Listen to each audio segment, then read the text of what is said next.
Hello, everybody, and welcome to the Sportcat Daily Gazette. Let me get this out of my face. Goodness gracious.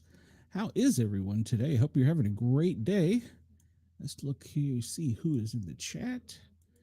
I don't know who else is in the chat yet. I'm a second or two behind. Hello, Wendell. Welcome. Is my audio okay, Wendell? Can you hear me okay? Just checking.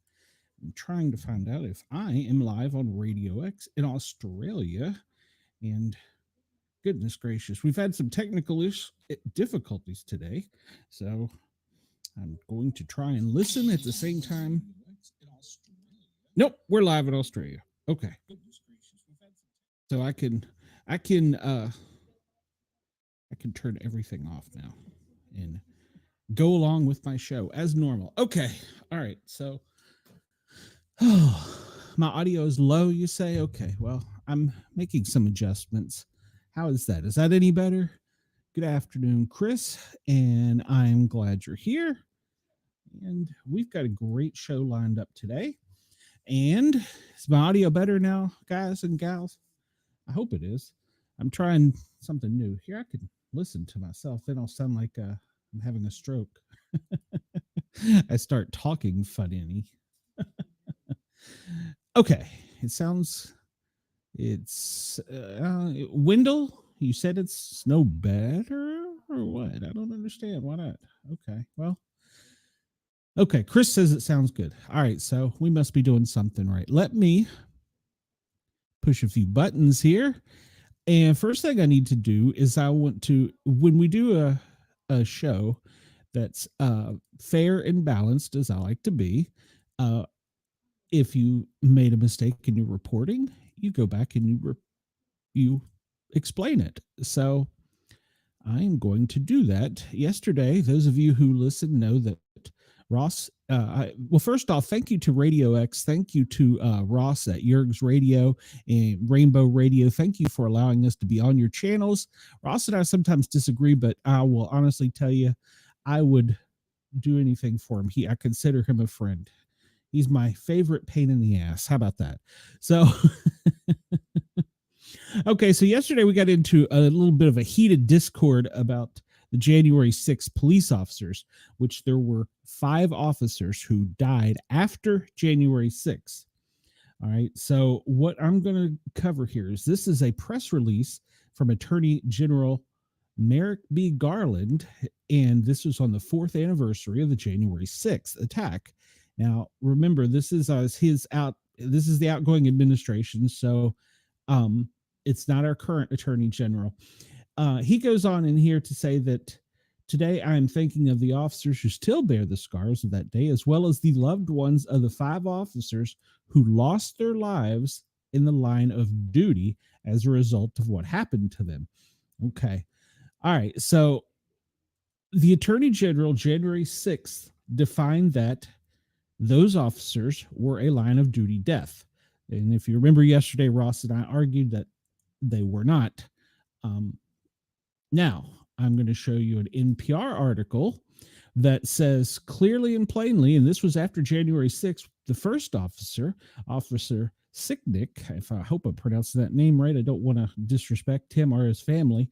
He died, according to the attorney of that, or according to the medical examiner, he did not suffer an allergic reaction to chemical irritants dispensed by rioters, nor was there any evidence of internal or external injuries.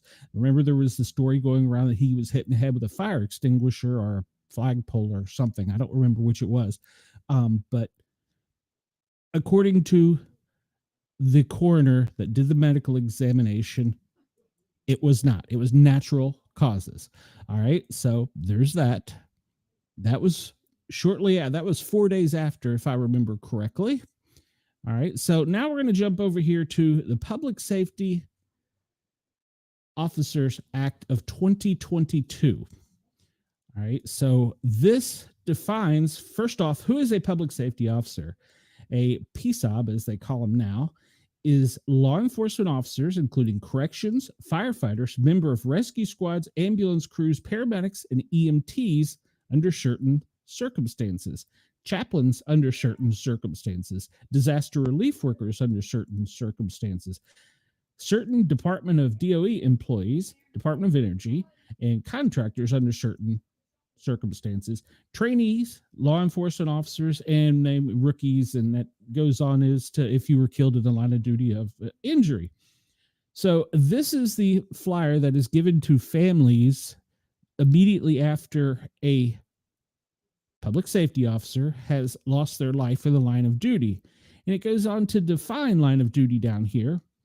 And it says that generally speaking, a survivor of our injured officer may be eligible for death or disability benefits based on the public safety officer's death by suicide or attempted to die by suicide if the action intended to bring about the officer's death occurred on or after 1 January 2019. Keywords there. Okay, so they're saying under certain circumstances, death by suicide is a line of duty death according to the act. Now, I want to be fair and say I went and looked this act. I read this act. It does not say that. So this is conflicting data, and I'm still researching it because, as I said yesterday in my little dispute with Ross, the two female police officers who just died from suicide by their own hand were not considered line of duty deaths. So I think that this is one of these issues where it has to be decided by, quote, an attorney. So there you go. So him and I both had our facts a little bit wrong about the police officers. So the rest of it, we'll just argue amongst ourselves. So, okay, we started off yesterday with a story about Fairfax County Police where they standoff at CIA headquarters. Remember, this came just hours after the Kennedy reports or papers, whatever, they were released. And so a man armed with a handgun barricaded himself in a prohibited area of the CIA's McLean headquarters before finally turning himself into Fairfax County Police negotiators. I want to say something real quick about Fairfax County Police. I have worked with them. I know many of them. That is probably one of the finest law enforcement agencies in the country, most well-trained and most well-respected. I would put them above NYPD any day of the week. NYPD may get more calls per volume and incidents, but I believe that Fairfax Police have more training and a superior command staff. So a suspect, that's just me, my public opinion. Nothing against NYPD. I know a couple of them, but, you know, they're police officers are police officers. Yes, Ross, cop's a cop. I'm a fireman. Okay, a suspect has surrendered and is in custody following hours-long barricade standoff at CIA headquarters in McLean, Virginia. The incident began around 10 a.m. on Wednesday when an armed man was spotted in an outdoor area not open to the public, prompting a large response from multiple law enforcement agencies and road closures throughout the area. They sealed off a very large area in case this fella had some other type of weapon, which is not unusual. He could have had made some type of homemade biological or chemical, or well, usually more of a chemical or an explosive. So they seal off a large area. The unidentified man was reported to be experiencing a mental health crisis and brandishing a handgun outside the building. At one point, he pointed the gun at his head. However, no shots were fired. Remember, we reported yesterday there were shots fired in the air. Well, they're saying no shots were fired and there were no injuries reported. The man surrendered to Fairfax County Police negotiators roughly 5 hours after the situation started. The county said roads were reopened around 4 p.m. local time yesterday. Barricade incident has been resolved, and the suspect has surrendered. Everybody gets to go home at the end of the day. It's unclear what sparked the incident, and it's unclear if it was related to anything else. So good. Hello, Denise. I see you in there somewhere.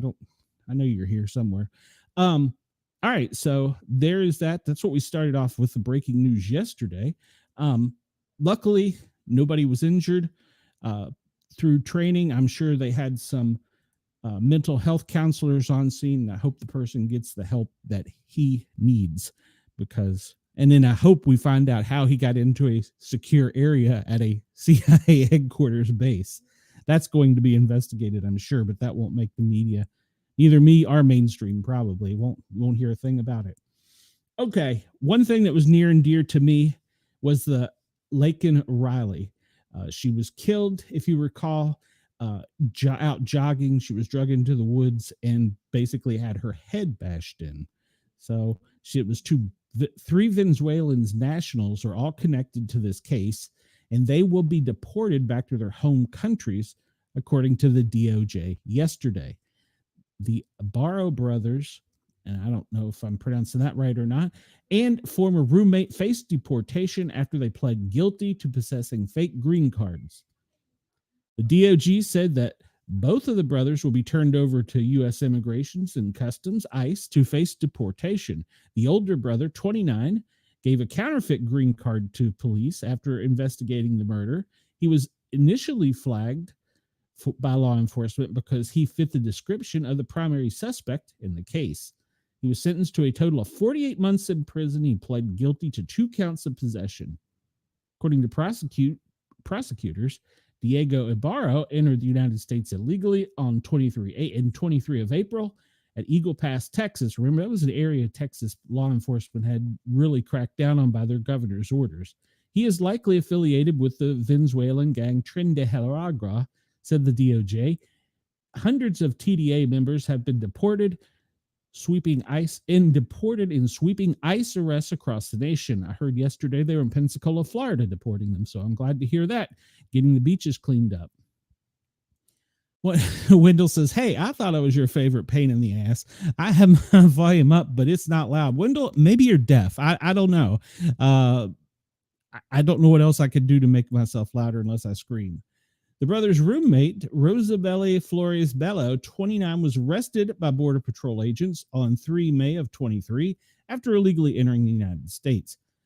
She was, says the brother, says she was sent, now it should be he, to the El Paso, but released for some reason.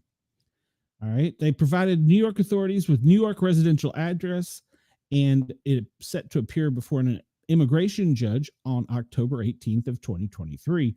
Keep saying she, but didn't they say the brother's roommate? Maybe I'm reading that wrong. So she met Jose Ibarra in New York City, and they eventually flew to Atlanta together on a humanitarian mission. She moved into an apartment with so she was the roommate. All right. So the case, Riley's murder gained national attention and caught the media after being cited by President Donald Trump when discussing the importance of cracking down on illegal immigration. She was a 22-year-old nursing student who was killed jogging out at the campus of UGA in February 2024. I have another story about UGA after a while. Federal prosecutors said deporting the 3 illegals linked to her case is part of the president's ongoing effort to keep America safe. So, and we also, in January, President Trump signed the Laken-Riley Act, which mandates federal detention and ICE immigrants who are accused of theft, burglary, assaulting a law enforcement officer, and any crime that results in serious death or bodily injuries. Personally, I wish they'd send him to Gitmo, Guantanamo Bay. I am not a fan. All right. So we'll continue with some headline news. Trump administration secures the release of a U.S. citizen held captive by the Taliban. Now, I didn't even know the Taliban still had our citizens. The Trump administration announced on Thursday that it secured the release of 66-year-old George Glesman. He's a U.S. citizen who was being held captive by the Taliban since 2022. Notice the mainstream media hasn't reported these things. I did not know that. Today, after 2.5 years of captivity in Afghanistan, Delta Airlines mechanic George Glesman is on his way home to be reunited with his wife, according to the Secretary of State, Mark Rubio. George joins Americans Ryan Corbett, William McKenty, who were released from Afghanistan on the night of President's inauguration and returned home to their family. He's continued. Did I miss this on the news? I don't remember this. Glesman was visiting Kabul as a tourist when he was detained by the Taliban on 5 December 2022 and held without a cause or being charged, according to the Foley Foundation. He was in Afghanistan to fulfill his dream of visiting every country, having already been to well over 100, the group said. Well, I guess as a Delta employee, he could do that because they fly free. A resident of Atlanta Georgia Glisman has had very limited contact with his family while in captivity, and his health has deteriorated significantly while he had been in detention, and he has some medical issues that will require immediate care. They'll probably send a air med, probably somebody like who I used to work for, out to pick him up, which will be good. Rubio said that Cutter, how do people pronounce it both ways, played an instrumental role in getting Glesman released after he was detained by the Taliban nearly a year and a half after former President Joe Biden's disastrous withdrawal from Afghanistan. Okay. Georgia's release is a positive and constructive step, Rubio added. It is also a reminder that other Americans are still detained in Afghanistan. President Trump will continue his tireless work to free all Americans unjustly detained around the world. Former U.S. Ambassador to Afghanistan, Zalmay Khalilzad, no, I didn't pronounce that one right, who assisted in the effort, said that the Taliban decided to free Glesman as a goodwill gesture to Donald Trump and the American people. Trump said Trump has made freedom and the homecoming of Americans held abroad a high priority, as what he posted on his social media site. It is an honor to assist in this important effort. So welcome home. I hope that it would probably be the Georgia Medical Flight Company I work for that goes and picks this gentleman up, because that's who Delta contracts with. So that would be one of my friends and coworkers. So maybe I'll have more on that. Okay, this is an exclusive to, is this Daily Wire? Yes, Daily Wire. Parent group sues for Biden-era Education Department communications. Parents defending education sued the Education Department on Thursday for Biden-era records that were not handed over during the previous administration, according to a copy of the lawsuit shared with the Daily Wire.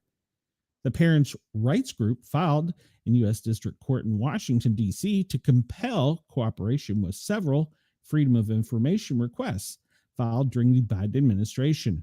According to the suit, the Biden administration did not make a good faith effort to comply with numerous FOIA requests filed by PDE seeking information on the department's activities.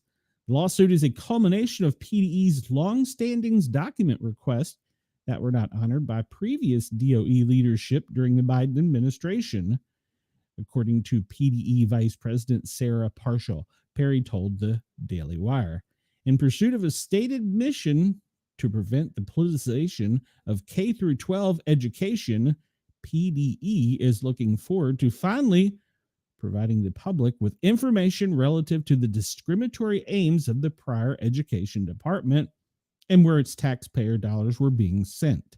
Specifically, the suit seeks to answer FOIA's Freedom of Information Acts filed looking for records related to the National Parents and Family Engagement Council, which was filed in 22 of July. The Communications Education Department employee Christine Ishmael filed these documents related to Biden's Assistant Secretary of Education for Civil Rights, Catherine Leham, documents related to her in any usable, they word this legally, documents related to her and any usage of the term from river to the sea by multiple education department employees.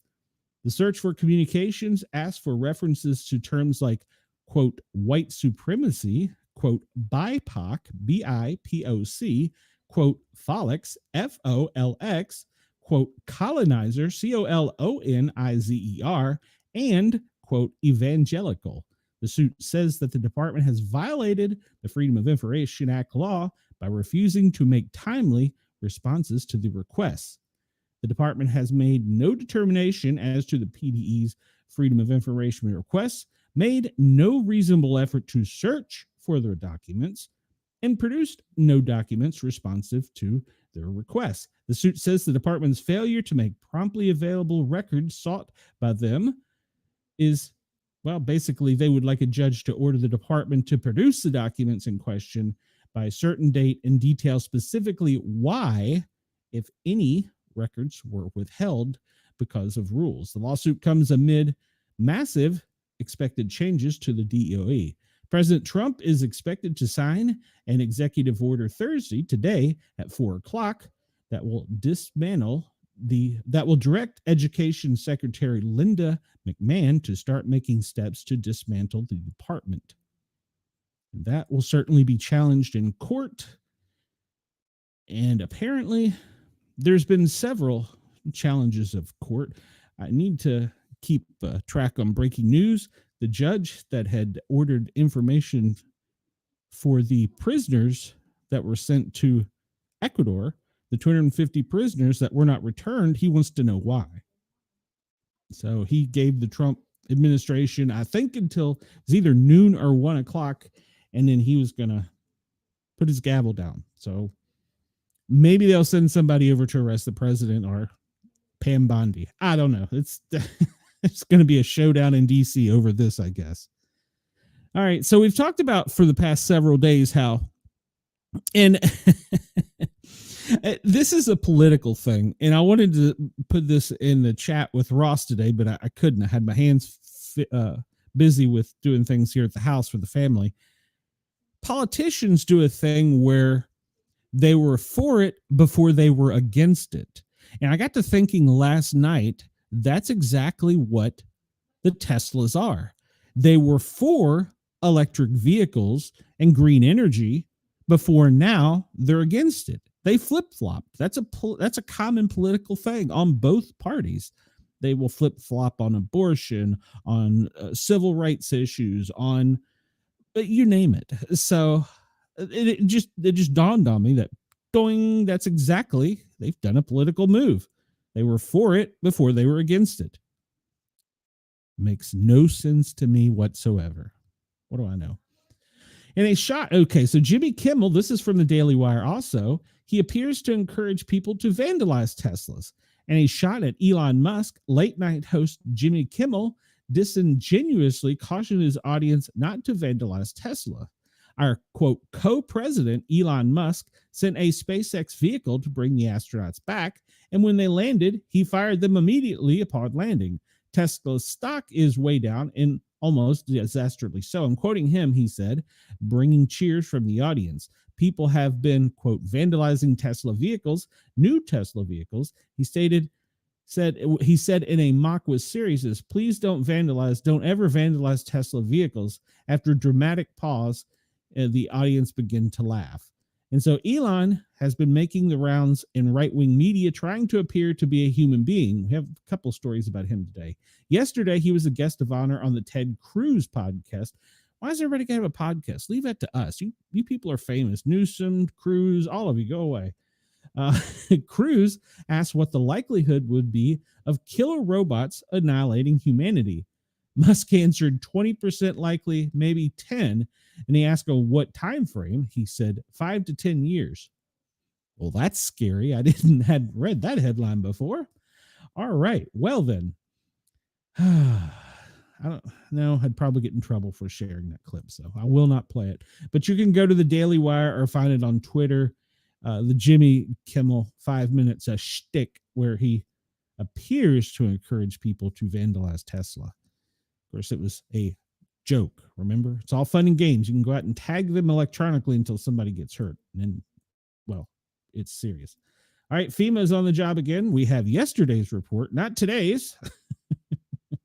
If you recall, my job here, main job here, and I try and do trending news, I try and do sports, I try and do entertainment, I try and do a little bit of everything. But my main purpose in starting this is so that we have a daily briefing on what's going on in the world. And, well, unlike other shows, how we survive the day, because many shows will tell you we're going to die today. It's coming. Get your gun, stock up on your beans and rice. Oh, mercy. Not from us. We're going to tell you why you stay around another day. All right, so the FEMA Daily Briefing, this is for yesterday. This is 24 hours old. New significant incidents and ongoing operations are the wildfires in Oklahoma. They are monitoring critical fire weather. Oh, yes, it was critical. Severe thunderstorms in the Great Lakes in the Ohio valleys. Heavy snow, Central Plains to Great Lakes. Freezing rains in the upper Mississippi Valley. And they have new disaster requests from Texas on one of their fires. And this goes on. This is old news, so we're not going to really cover it. The wildfires in the southern plains, they're still working to contain them as they are in Texas. So there's fires burning in Oklahoma and Texas that are quite large, and they're still working to contain them. They're going to show the critical fire weather. Ignore yesterday because we've already covered that. Today is skirting the west coast side of Texas and up into the tip of Oklahoma and down in from New Mexico down to almost the border. But we'll see here in a bit that that's pretty much true, that that is going to be a critical area. For Thursday, you see here, let's see, let me make this a little larger because this is funny. This is funny. I don't care who you are. So they show that for today's weather and Thursday, the National Weather Forecast. All right, so remember, meteorologists only get it right half of the time. Remember when I saw this yesterday, it said that it was going to have mixed precipitation and snow in Tennessee. I laughed. Well, currently, let's see if I can pull it up here. Currently, it is about 15 minutes ago, it is 50 degrees. It doesn't snow or have mixed precipitation in Tennessee. So this forecast is a wee bit off, shall we say. There is snow in the Midwest extending across in some mixed precipitation, but it is certainly not what it is. Not what they were expecting. However, there will be some severe weather. We're going to discuss that here in a bit. So I'm just going to leave there Friday. I think the guy who made this was at the last minute. Oh crap, I have to come up with something to give to the president. Let me just throw this out there. Let me move this graphic here, move that one there. So but you see in their snowfall forecast, we're not in it. It's in the higher elevations of Oregon, Seattle, Idaho, parts of Montana, and then across the Midwest from Kansas City up to Minnesota, Michigan. But not in East Tennessee. They conflict with each other. KG says today, a website giving names, addresses, and Tesla owners told not to appear at the Canada Auto Show. Yes, yesterday they did release, it's a website that allows you to see who owns Teslas, give their address and locations. And I read somewhere else that you could actually see it in real time. So if they were at the local 7-Eleven and you had the app, you could find them. Makes tagging them easy, huh? Technology is good until it isn't. So, all right. So we know FEMA is working in the fire areas. We know that they're still working with West Virginia, Kentucky, Tennessee, the Carolinas, and Georgia, really the whole South, to rebuild highways and get people repatriated into residences. There's been quite a bit of controversy over that issue, but they are trying. You might have a tiny home for a little while, but hopefully you won't be living in a tent and drinking water out of a river. So hopefully they're getting their act together. So those are the major areas they're operating in at the moment, and they're concerned about the heavy snows that they're anticipating today, which I don't think is going to become a thing. So, all right. So that is your daily brief from FEMA from yesterday, which, well, I hit the wrong button here. Let me hit that button again. Which we know isn't exactly accurate. So I kind of like that. It made me feel better. I was kind of right for a change. So, all right. So the president's daily schedule: 9 o'clock, the regular press time calling. At 3 o'clock, this is for Thursday. He is signing even more executive orders. We know one of them is the DOE one. And then at 4 o'clock, he's participating in an educational event and will sign an executive order. It must be the same thing. Wendell says there's no snow here. If there's snow in Alabama, there would definitely be snow in Tennessee. So KG would stand a better chance of getting snow than any of us. It doesn't have anything in his daily schedule about being arrested by bench warrant from a judge in D.C. So I get maybe that's why there's blocked out time between 9 and 3. That can happen, and then between 3:30 and 4, he'll be free. So I don't know. I'm curious to see how that all plays out.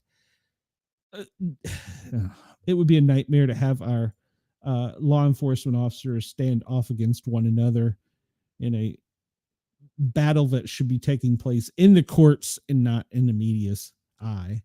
So, all right. Wendell says hello, Ken. Here is our current radar from the United States. Let me refresh it to make sure we're still current. And this will show us, of course, it zooms in Georgia first because I do use the Georgia Emergency Management Agency's website because I find they've got the most accurate information of them all. All right, that little front yesterday we talked about, it's extending from pretty much down across the Panhandle, the Gold Coast there, or the Lost Coast of the Panhandle, the Gulf of America, and extending up just briefly, stopping over the Carolinas and Virginia, and then further up into Canada. The only severe weather that looks to be coming about out of it, and they've not even put anything more than a gale warning out, will be up in the New England area. There's only been wind warnings, so hopefully this is going to dissipate.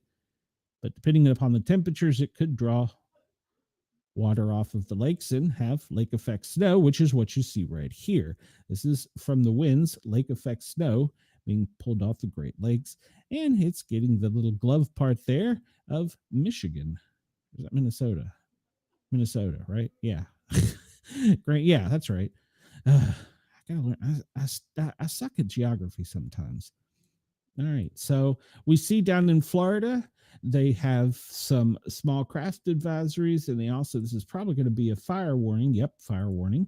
And this extends pretty much from Orlando down through the Keys. If you remember, I talked about yesterday, there was the fire down in Miami that blocked US Route 1, and they had to shut down the roadway, which is just a 2-lane. Ken and I were on it. KG and I were on it. It's just a 2-lane, 100-mile long bridge, and they had to shut it down because of zero visibility, and the fires were too close to Route 1.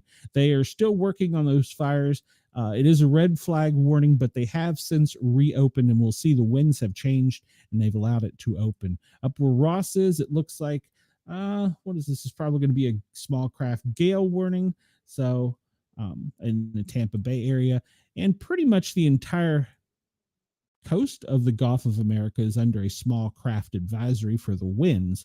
All right, so there's a freeze warning in effect, Wendell, for just north of you, I believe, and for the lower or the higher elevations in the North Georgia mountains of the Appalachia. But that freeze warning goes into, as it goes up the Appalachia, it just turns into a wind advisory. So what that's telling us is that cold front is still trying really hard to push down, but there is no precipitation being pulled out of this. Someone has not hit the button. Yeah, you're right. There is no moisture being pulled out of this coming off the Great Lakes significant enough to create snow in the south. So they foobarred on that one. So, all right, we'll look out here. All the little blue dots are earthquakes. We'll cover those here in a minute. We look here, the fire weather warning, the red flag is pretty much south of Denver, all the way almost to the, well, it is the tip of Texas, Lubbock, over into New Mexico, and a small tidbit of that corner of Oklahoma. But the fire weather watch then extends further up almost to Canada from there. So the winds are not going to be as high right now, right there, which is a plus for firefighters. So hopefully they can make a knock on that. Your county is purple, Wendell. Which county are you in? Because you should be under a freeze warning. Whatever county you're in, Wendell, you have a freeze warning. Be careful, Wendell. You're going to freeze your toes off when you go outside. I know it's rough for you hillbillies to wear shoes, so make sure you have your shoes on so you don't freeze off your little digits. All right, and there's the remnants of that storm that was ravaging the country last week. It's pushed off from Bermuda and going further out to sea. All right, as we move across the country, we see there's no real precipitation to speak of. There's some light snow squalls here and there in the higher elevations. That little front is just sitting there. Calhoun. Well, hopefully you don't freeze in Calhoun, Wendell. KG, are you in the blue too or purple too? So go away Twitch guy. You guys can't see me. He shows up in my chat on my screen, annoying me. That little front is still sitting off of the Pacific coast up there of Oregon and Washington, and it's going to try really hard to form, and it's going to come across the country, but I think now it's going to be weaker than they expect because this cold front that's pushing down will be pushed back to the north. Get out of here, Canada. We don't want your cold weather, and go back up to them. So hopefully here in the south of America and down in the Gulf of America, we won't see any snow and we won't see any rain. We did have some rain overnight, though. Australia, hopping over to you. I know you guys appreciate me giving you a shout out. And Radio X, we love you. Thank you for allowing us to tickle your Australian ears. It's showing pretty much spotty showers on and off throughout the continent, down towards, let me get my trifocals up here, Canberra to Melbourne. There's going to be rain, and Sydney too, along the coastline, extending a little bit northward, but it looks like it's just going to be spotty showers. I know you guys are still dealing with the floods from the cyclone. I hope that this doesn't hamper any of that. There's a significant storm that's a little bit west in Queensland of, what is this town name? Aramac. I'm sorry if I pronounce these wrong. You can at Sportcat to help me with my vocabulary. And a little front is pushing some small squalls ashore up in West Arnhem. So it's pushing some squalls inland there in the Northern Territory, and they're going to be moving to the northwest. It's funny how your all's storms and wind move opposite of virus. Most of virus go from the west to the east, and yours typically go from the east to the west. So, all right, I didn't pull up the National Hurricane Center because, well, they didn't have anything forecast for us. So there's the bigger picture with the, let me click a button here. There we go. There's the bigger picture with the radar across the globe, and we will show the wind map here soon. KG says, we've been expecting on and off storms all day, but haven't even seen clouds yet. Well, in the nation's capital, it looks like there really is just dry air. And this is that same little trough of dry air that was from Louisiana up to the Ohio Valley. It's just kind of moving its way, wafting its way towards the East Coast. I've been wafting. Now I got to get in meow. So you have to be a follower of my Para Our Normal Guys show to understand that one. And I'm not sure that either of my girls, I know they're both at work or watching to heckle me. All right, Wendell, I know you love the earthquake updates, so here you go. Today we've had earthquakes of 2.6 in Elder, Kansas, 2.5 in Puerto Rico, and they had three of them. They were 2.5, 2.5, 2.6. And where's this one? Utah. All right, they had a 2.5 in Utah.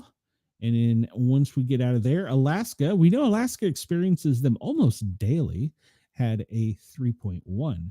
And this is way down on the, I guess that would be the west. That would be, well, it's south of the tip of Peru there and south of Johannesburg. The South Sandwich Islands had a 5.3. Puerto Rico's had several today. There's a 5.0 in Alaska. And I'll be honest, I don't know where that is. Where is that? Canada or California? Zoom in. Show me. All right. Borrego Springs, California. Okay. All right. I'm with it now. So I was confused. Shocker. Let's see. Let's see if we had any. Japan had a 4.5. Puerto Rico had a 4.4. I did not realize Puerto Rico had so much shaking. This one is in El Salvador, 5.0. And more in Alaska. We're going to be getting into yesterday's report. And so Africa, Chile had 2. And then back to Alaska and the Sandwich Islands. So yeah, we're back into yesterday's news there. I don't see any shaking. luckily, in Australia. And there's some that is to the off the coastlands. Is that Fiji there? No, Papua New Guinea had one, and there was some out on the islands, but nothing near Australia. So we're happy for that for our friends down under. All right. This is our fire map. And I got this a little out of sequence today, but I wanted to show we still see how the fire weather is pretty much from the border of Mexico almost up to Canada. And the fires in Oklahoma, although they're working really hard and diligently, they're still quite significant. And a new one popped up in New Mexico, and they're working to extinguish them. And there has been a couple pop up. There's that large one that popped up down near West Lake in Georgia. They're working to get it. All the little red dots, I'd like to remind you, are satellite spotted. They don't necessarily mean that there's a fire there. It's just been something spotted. So yeah, like this one is up in Morristown, Tennessee. Has been spotted. The confirmed fire up in the Bear area of the Great Smoky Mountains is they're working to get it under control. It's actually gotten much smaller from what I've been reading in local news. We hop down here to Florida, and pretty much the coastline there has had several fires, but Miami had the largest fires, and they are still working to contain them. But the conditions are clear enough that they can allow travel again on Route 1 to go out to Key West. So the people on vacation in Key West, you only got trapped for a day or two. The only other Florida that's popped up or the only other fire that's popped up, it's not in Florida, I apologize, is Bethel Church, and that should be Alabama. So that's the only one there. And a small new one over in Greene County, Louisiana. And I don't believe, I'll check, but I don't believe this shows fires anywhere besides the continental United States. This is our U.S. forestry. So there's your fire update. They're making a good knock on them. There's the new one up in the South Dakota, but they're making a good knock on them, and hopefully they'll get them under control here soon. We're going to move next to our air quality map. If you remember, for the past couple days, Oklahoma City has just had horrible air. That has all been pushed further down south of the border, down in Old Mexico City. They are experiencing the extreme conditions today for air quality. KG, over by you, up in the capital region, your air quality is kind of poor today. Luckily, it's pushed off from Atlanta. We're not covered. Chris, up where you are in Illinois, it looks good. Wendell, for you, it looks good. Denise, if you're listening, it looks good. For Brenda in Texas, it looks pretty good. And for the most part, it's just kind of spotty across the country. So, and we'll see why that is here soon, if I can bring it back into Earth a little bit, because of the wind map. First, I want to show you the smoke map. So there's smoke wafting down from fires up in Canada, kind of skirting the East Coast, pretty much covering all of Florida. So it's going to be hazy, and it's that little trough, the little trough of dry air we've talked about. It's still sitting there, and it's also pushing the smoke further south down in Old Mexico City, of course, around Oklahoma, and all the way up to almost the Great Lakes. The air quality is not bad, but you will have smoky, hazy conditions. So keep your eyes open for that. And remember the dust storms we talked about yesterday? Well, that dust will be moving across the country, and as they get the rain, it will be mud rain. It's not the people's sky from up above spraying chemicals on you. It's just mud. We see it hasn't changed a whole lot from yesterday. The wind pattern, that little trough still trying to push down from Canada. It's drawing some air out of the Gulf of America and out of Mexico, but it's really not drawing any moisture. All that area there, pretty much from the Ohio Valley down to the Gulf of America in the Panhandle and almost to the East Coast, is fairly dry.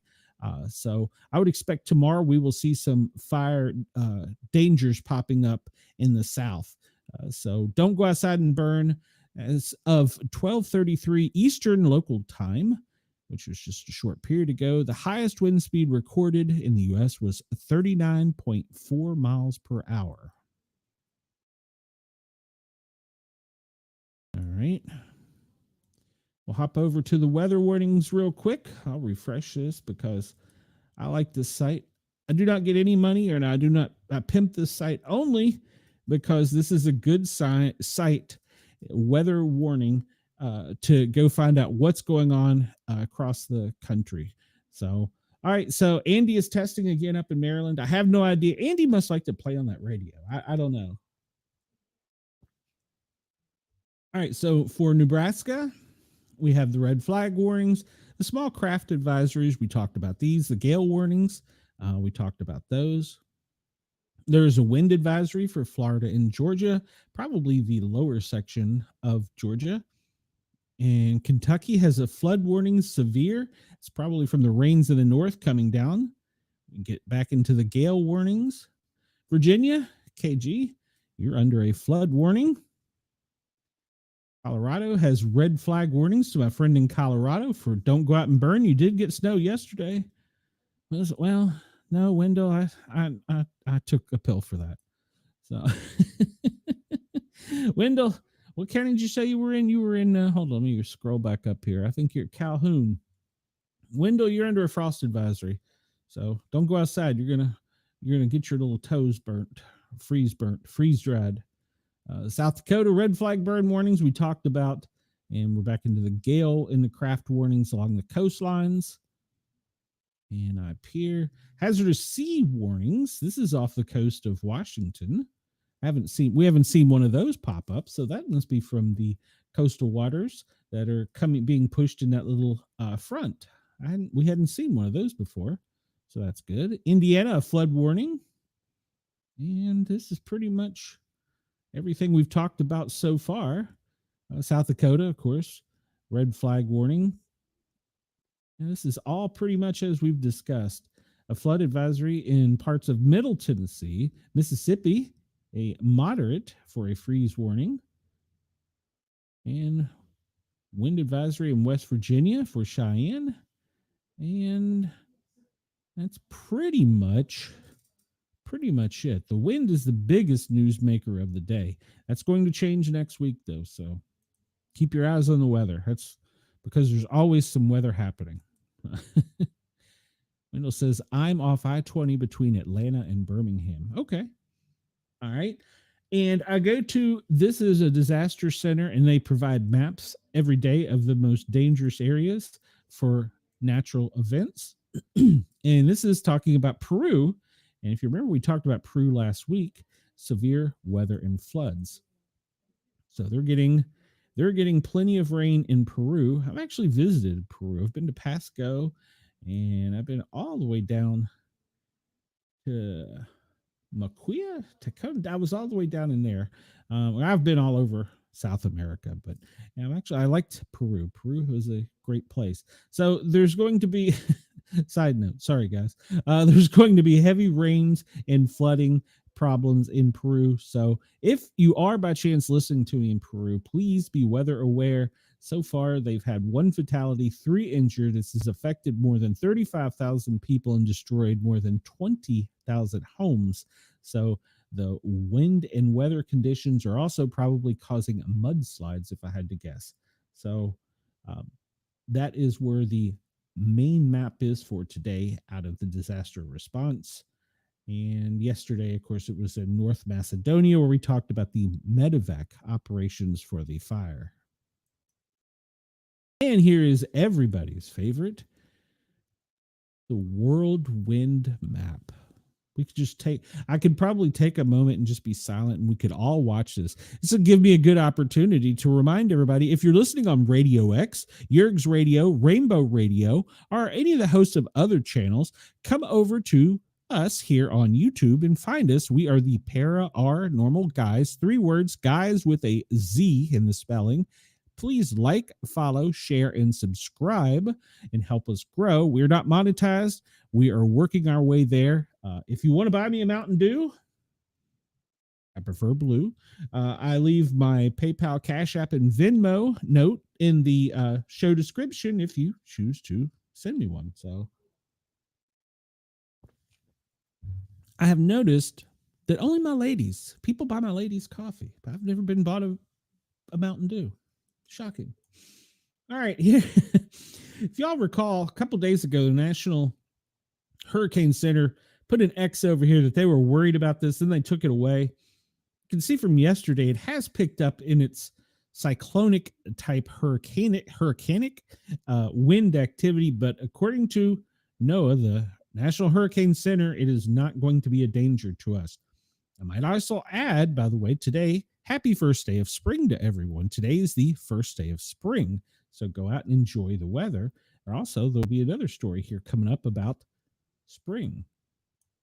We're almost top of the hour, so let me, before I forget, thank you, Radio X. Thank you to Yerg's Radio, Rainbow Radio. Please come over and like, follow, and subscribe to us on YouTube.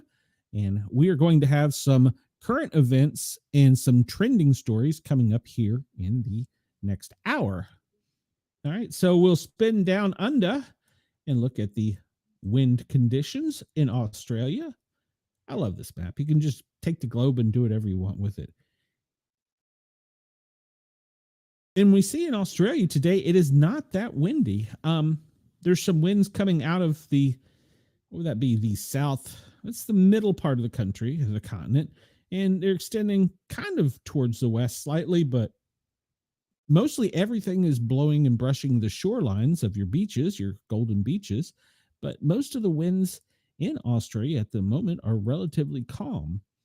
Let's see. The maximum I see here is 29 kilometers an hour is the maximum wind gust. And where is this? See if I can zoom in. It'll give me a town name. Probably not. So, but yeah, that's looks to be like the most, 31 kilometers per hour. So do your math if you're trying to figure that in the States, because I have no clue. All right, let's take a look over at Peru, since we were worried about their rain, and see what the wind looks like for them. Yeah, it's pushing all that end to the shoreline of Peru. So yeah, they're probably going to be experiencing some nasty stuff down there. So I hope that they're safe. They've got the flooding, and then they'll have the mudslides to contend with. Back here to us in the good old US of A. That front's just sitting there, still spinning. It's circulating more in kind of the Gulf of Alaska, pushing down or pulling more out of the, I guess that would be British Columbia, Seattle region up along the coastline, but it's not making it inland. But for the rest of the country, that little trough is just sitting there, and that dry air, it's just sitting there. There's the first little track of dry air. That's the one that we saw yesterday. That's the one that's now from, that looks like the tip of maybe Virginia, Pennsylvania, all the way down into the Carolinas. The next one is pretty much right across the middle of the country. Well, thank you, Denise. I appreciate you for hitting the thumbs up button. Everybody, please go hit that thumbs up button. It helps spread the word here on YouTube. All right, we'll move onward. Let's see what else we can get into today, news and weather-wise. All right, we talked about the winds. We'll zoom in real quick one last time and look at the winds, and then we will look at the next map is the power outages. I'll refresh this because the other day, remember, California, it didn't pop up. All right, so Nebraska has 46,640 people currently without power. In Michigan, they have 12,746 without power. Let's see what part, if I can zoom in here. It's right there, the Mackinac region, right around the Great Lake. So yeah, those are the counties. Must be from the winds coming off. Or any other digits. Yes, we worry about Windows digits. So all right, so that's Michigan. Nebraska, it looks like the hardest hit areas are Colfax, Dodge, Sanders, and that part of Nebraska. So those are the largest areas hit without power at the current time. And you can check this at any time, poweroutage.us. It shows you where the power is out in the continental United States. Down in the Virgin Islands, apparently there is 24,000 people without electricity. I didn't see them down there. All right, we're going to go to the event list. Yesterday, we got a little carried away with this because we hadn't updated. And which reminds me, apparently I had not been going out on Radio X in Australia and need to explain my little absence. I have had a personal family emergency and I have relocated my studio temporarily to Knoxville, Tennessee. So there was a brief period of time there I was not on Radio X or YouTube, but I'm set back up. We're going. Everything should be okay now. And I checked and we were live on Radio X in Australia. All right, so in biological origins, we discussed the bee attacks in India yesterday. That's nothing new there. No new epidemics. Well, that's good news. I did not get a count of measles to see what they were. I don't remember what they were. All right, so epidemic hazards in Canada, their measles cases have increased. Luckily, I don't recall here any in the States. And let's see, social incidents. India, 22 Maoists killed in 2 separate operations. I remember them saying on the news earlier there were some military operations in India ongoing. No new mass displacement. Public safety incidents in the U.S., 3 found dead in a Pompano beach home.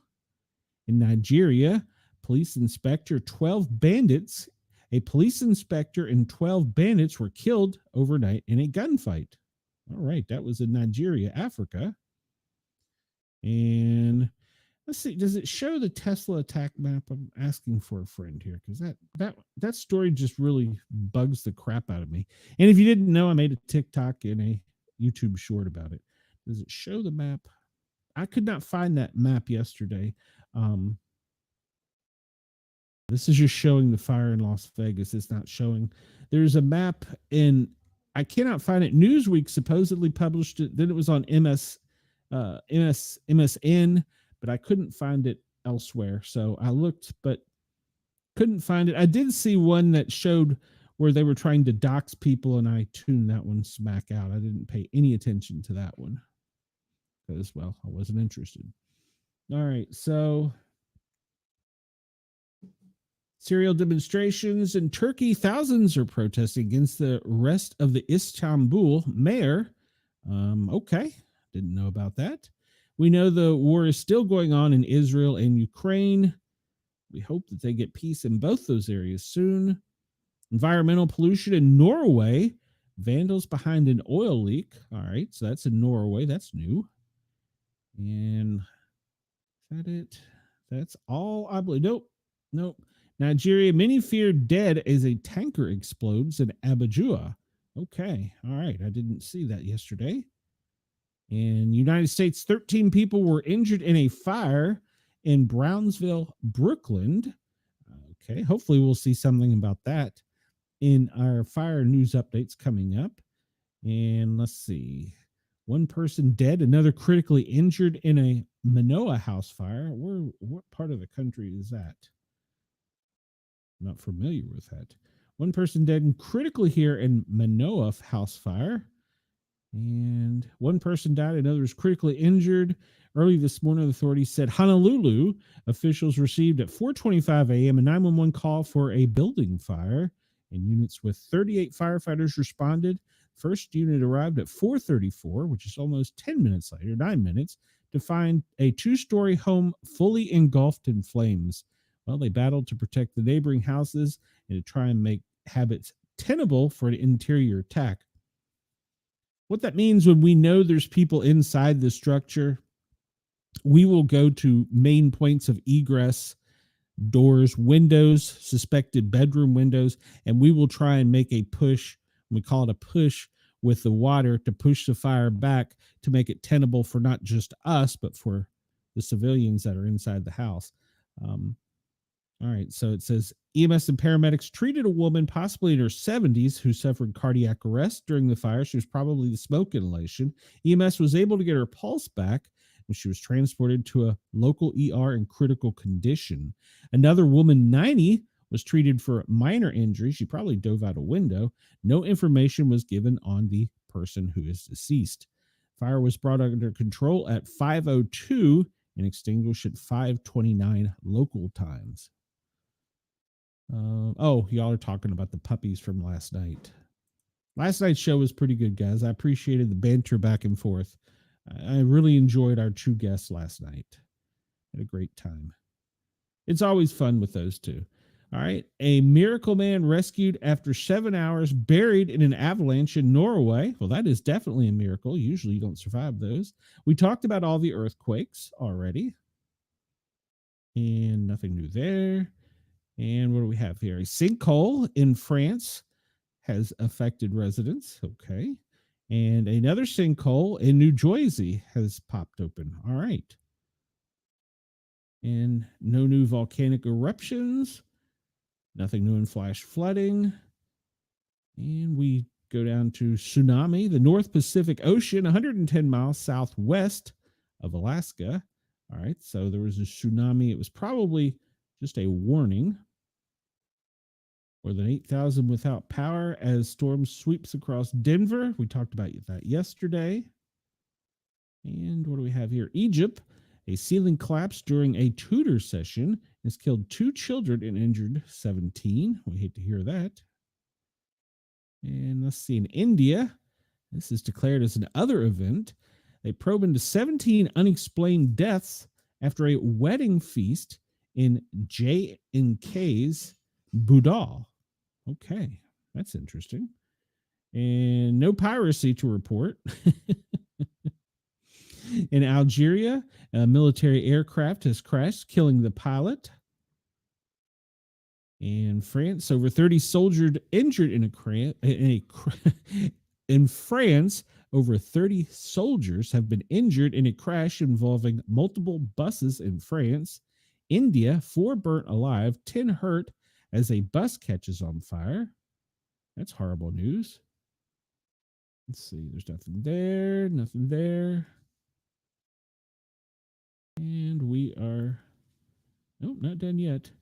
Extreme rainfall, Malaysia, we talked about that, of course, in Brazil and Bolivia, down on the tip, we talked about that. New Zealand, you were having some heavy rains, as well as Vietnam, Nambu, and Ecuador, Thailand, and Tonga. They're all experiencing heavy rains in Asia. Hail was reported in Jefferson County, Kentucky, Breckenridge, Kentucky, and I can't pronounce that, Muhlenberg, Kentucky. In Indiana, Jennings County and Crawford County reported hail. And where's this? Kentucky's Davies County and Indiana again, Lawrence County. So that's for the storm going across the country there. Heat wave in India. We still are worried about that. Lightning in Saudi Arabia is intense at the King Abdul International Airport and in Thailand at their Phuket Airport. Iran at your airport, and as well as Thailand, and where else? Armenia, India, and Gabon in Africa. Okay. Thick fog in Canada. All right, that's interesting. And thick fog in Ecuador, Argentina, Bolivia, and Peru, also affecting the Russian Federation. And our Canadian friends are also in North experiencing severe fog today.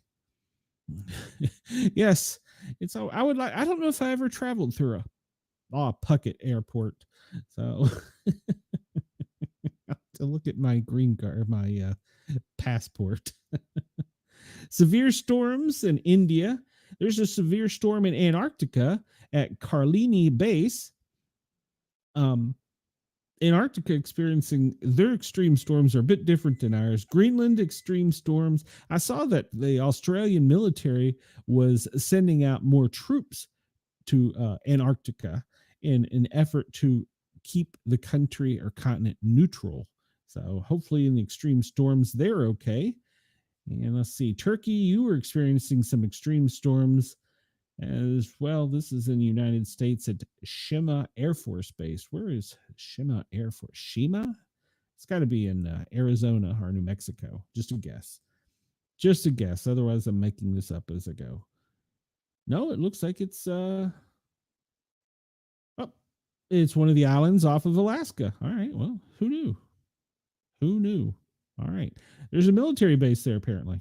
Did you know that? I didn't know that. Well, apparently, they're experiencing some signals, and they have radio distress signals have been sent out. All right. Wow. From the Hungarian National Association of Radio Distress Signaling and Telecommunications, they have sent out radio distress signals at the military base. Interesting. Interesting. I did not know that. And it's an Air Force base. And Greenland, back to you with some extreme storms.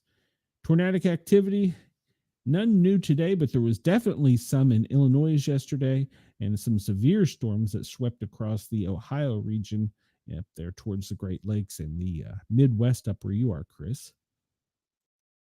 All right, that's interesting. I'll have to follow that up. A radio distress signal. I should put a Google alert for that.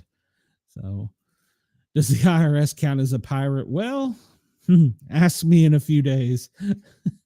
Ask me in about 28 days. Because, yeah, they're not going to be my friends. They're not going to be my friends at all. I don't like them very much. All right, so what do we got here? What is this? I don't remember seeing this one. Barricaded subject in Chelsea. That was overnight. Let's just go here from the top to bottom so we don't have to look at each and every dot. In Sterling, Connecticut, it was a first alarm fire in a well-involved dwelling, and they requested tanker due to the water supply being limited. A second alarm in Henderson, Nevada. Oh, we don't get reports from there often. Clark County Fire Rescue on scene. The second alarm struck for a heavy fire at a one-story commercial building. That's interesting. We didn't see anything about that. Brockton, Mass. This is also, you can get this on the New England Fire News. They say there's 22 new incidents as of today. That's including overnight since we last spoke. Brockton, Mass. A second alarm in a one-story wood frame vacant burning building. All hands went to work. All right. And all hands means that everybody on scene is doing something. Second alarm in Wilmington, Delaware on Veal Road. A second alarm was transmitted for fire through the roof of a commercial building. We're seeing a lot of commercial buildings, so pay attention to that. More in Brockton on that fire. It's probably just updating from when they first got on scene. Doylestown, Pennsylvania. They had a working fire transmitted for a fire in a commercial building and calling for additional engines and probably tankers. All right. Entrapment in Alpine, New Jersey yesterday on a motor vehicle collision. The jaws of life went to work. That was yesterday. No, that was this morning at 5 a.m. Eastern time. A stabbing in Philadelphia, the city of brotherly love, on scene with 3 stab victims. Unknown conditions are perp information. There you go. Shocker. And let's see. Where is this? Delaware, Bethany Beach. They were on scene. A second alarm transmitted for fire in a private dwelling.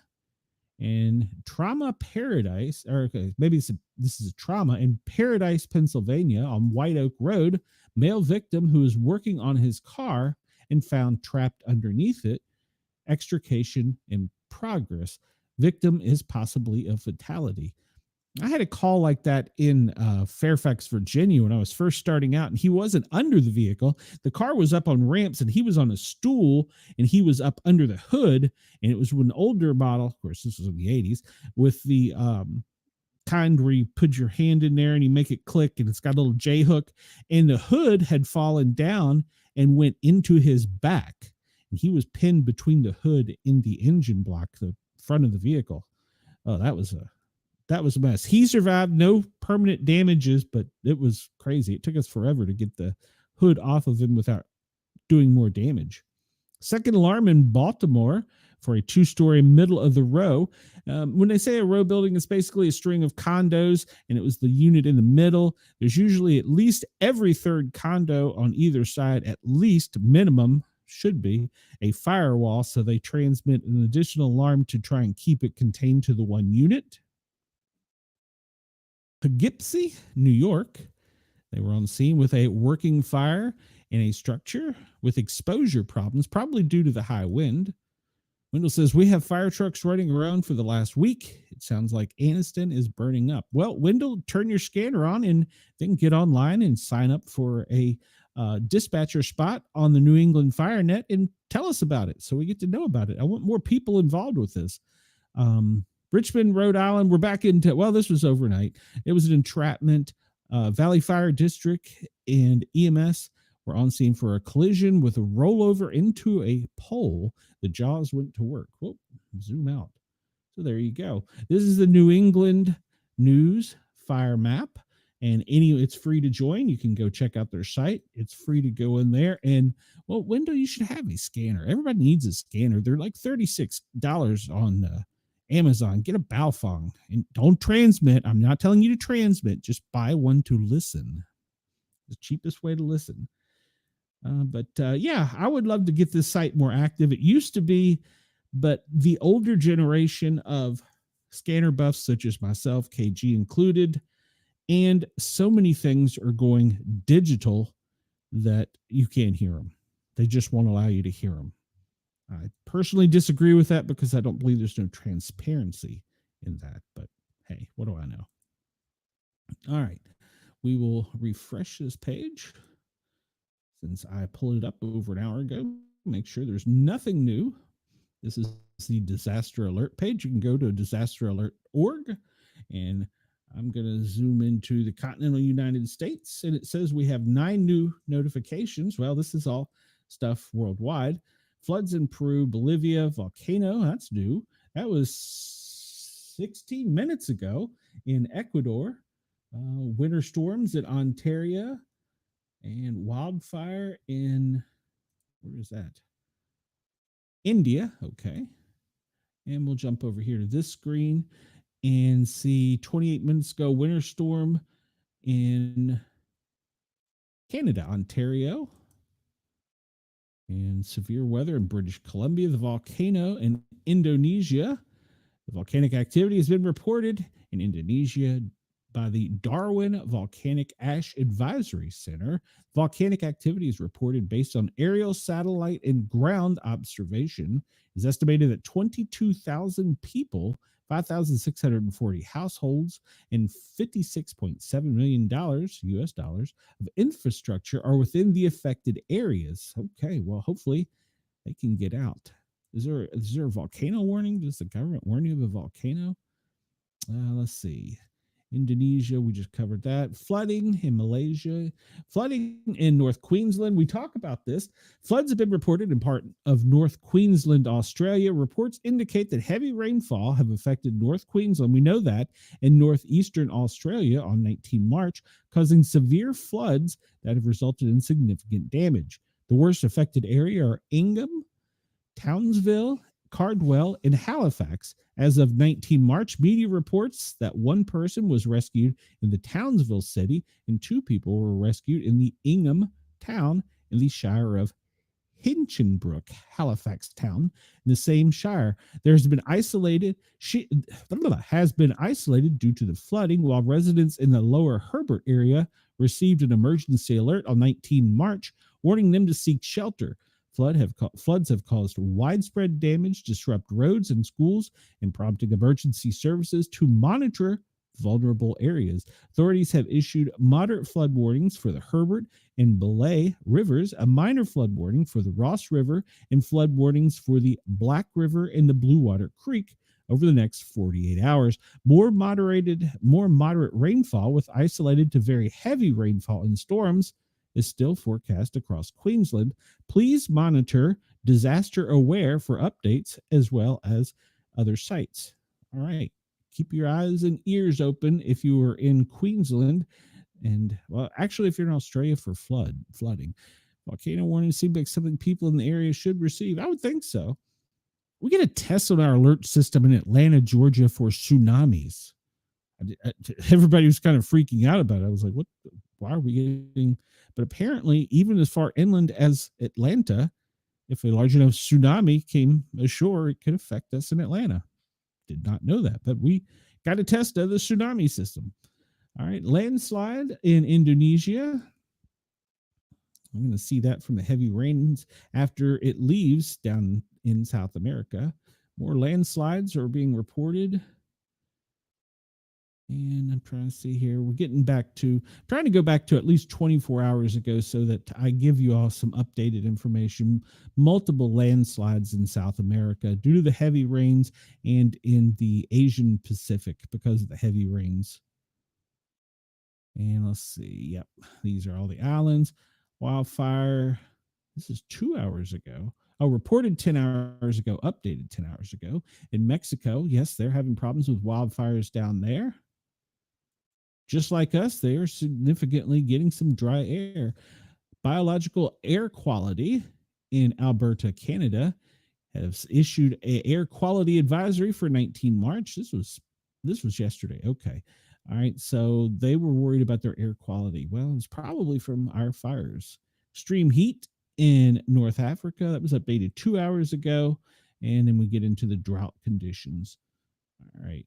And then these are all older alerts. Well, Filipinos with a volcano. Volcanic activities were reported in Canalan, Philippines by the Tokyo Volcanic Ash. All right. So, all right. We are back to a day ago. Okay. So we got all that. If Atlanta ever has a tsunami issue, the rest of us are also in trouble. I had a psychic found some map online during one of my shows, Chris, and it showed that parts of Atlanta would have beachfront property in the future, according to her predictions. So I was like, well, damn it, I was going to buy a condo in Florida. What the hell? Okay, this is just a summary over the past 24 hours. We've talked about the earthquakes. We've talked about the tropical. Actually, we didn't talk about the tropical cyclone. Let's talk about the tropical cyclone.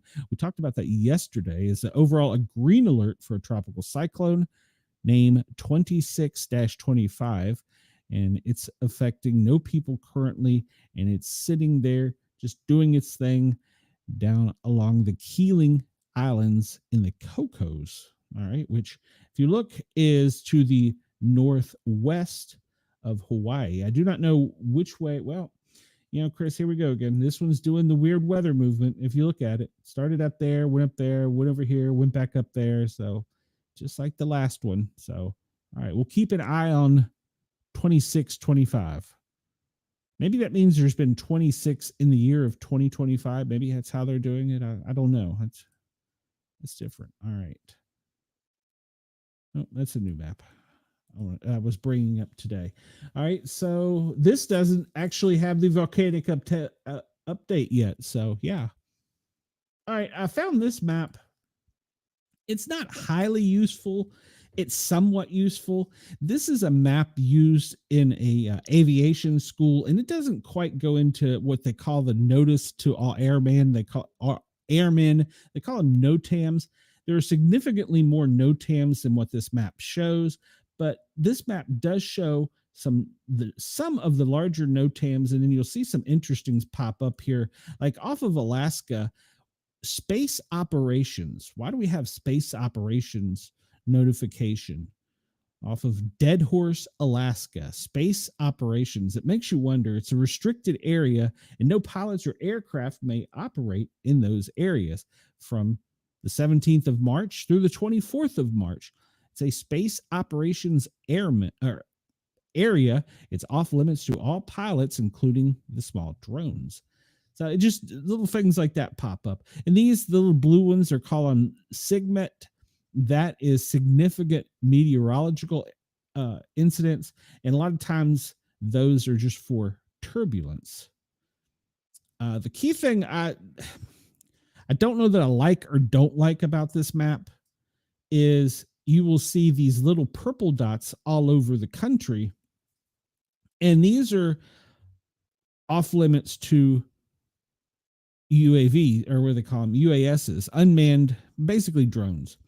But what I don't like about this is if you look across the US where they've put all these little restricted areas up for drones, these are areas of critical infrastructure. So at the same time, so let's just see if I can find Tennessee here, because I know Tennessee has one. UAS. Where's this one? National Defense Airspace. Eastern Service Area. Okay. But these are over small areas. Well, not all of them are small areas.